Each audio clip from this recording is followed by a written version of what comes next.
بسم اللہ الرحمن الرحیم۔ صبر کا سفر مجھے ایک چیز اللہ سے مانگتے مانگتے کبھی نہیں تھکنے دیتی، اور وہ ہے قبولیت۔ اس نے تو کبھی اپنے در سے خالی نہیں لٹایا مجھے۔ میں نے مانگا ہے، اس نے دیا ہے۔ ہاں، کبھی کبھی میں ہمت ہار جاتی ہوں، پر نماز پڑھ کر وہ ہمت دوبارہ پختہ بھی بنا لیتی ہوں۔ یہ شیطانی سوچ میرے پاس بھی آتی ہے کہ کیسے ہوگا، یہ تو ناممکن لگ رہا ہے۔ پھر اپنی اس سوچ سے میں لڑتی ہوں، دعا سے لڑتی ہوں کہ اس کے لیے کچھ بھی ناممکن نہیں ہے۔ وہ دیتا آیا ہے، وہ پہنچاتا رہا ہے، اور وہ پہنچاتا رہے گا۔ یوسف جانتے تھے کہ سب دروازے بند ہیں، پھر بھی وہ بند دروازے کی طرف دوڑ پڑے تھے، اور خدا نے ایک ایک کر کے سارے دروازے کھول دیے۔ اگر کبھی لگے تمہارے لیے بھی سارے دروازے بند ہیں، تو جان لو کہ تمہارا اور یوسف کا اللہ ایک ہی ہے۔ سنو، جب سب دروازے بند ہو گئے ہوں، تب بھی ایک دروازہ ہمیشہ کھلا رہتا ہے، اللہ کا دروازہ۔ سنو، جب سب راستے ختم ہو گئے ہوں، تب بھی ایک راستہ ہمیشہ چھپا ہوتا ہے، اور وہ اللہ کا راستہ۔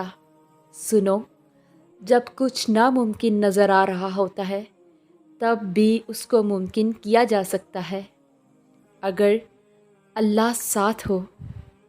اور سنو، جب مشکلات حد سے بڑھ جایا کرتی ہیں، تو سب ختم نہیں ہو جایا کرتا۔ صبر کا دامن تب بھی تھاما جا سکتا ہے، جو اللہ تک لے جاتا ہے۔ صبر کی منزل اللہ ہے۔ صبر کا سفر کبھی رائے گاں نہیں جاتا۔ صبر نواز دیتا ہے اللہ سے، اور جب اللہ مل جائے، تب شکر سے زباں تر ہو جاتی ہے۔